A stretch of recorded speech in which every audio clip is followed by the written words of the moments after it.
So if you're running 100 miles, I imagine there's a lot of misery involved with some of that. There is.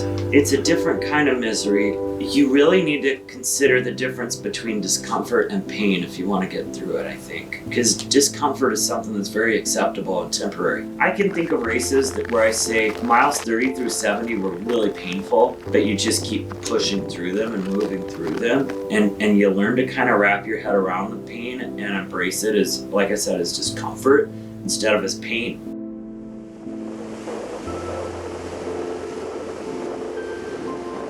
When you're finished, immediately after finish, you feel like you're in a bubble. Probably it has to do with the sleep deprivation piece. It feels weird talking to people and so on, you know.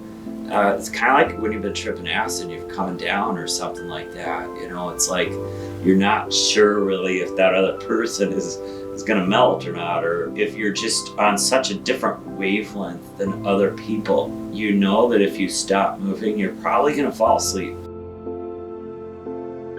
There are physical dangers out there, of course. Usually what you see is just mental basket cases. And again, maybe that comes from sleep deprivation. You usually see people really mentally f***ed up as opposed to physically hurt from just the wanting to stop but keep working through it, you know, that kind of thing. Usually what stops people, it's all up here. It's their heads, it seems.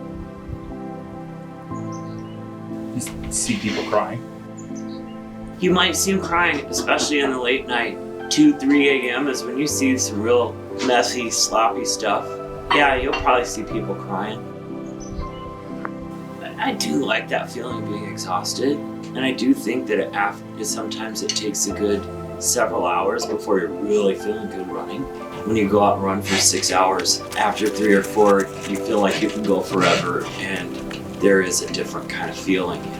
And that's why I love these things, because you don't know if you're gonna make it. You know, it's so different from the neighborhood 5K where everybody at the starting line is most likely gonna finish. I'm not knocking that neighborhood 5K either, but it's just a completely different thing at the start of 100 where a third of the people may make it to the finish line.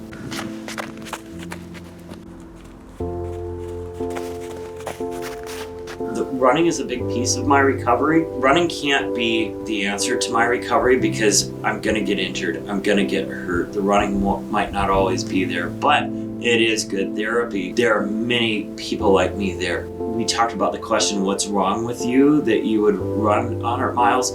You really have to get to know yourself, that I might possibly where I'm getting down to the core of who I am.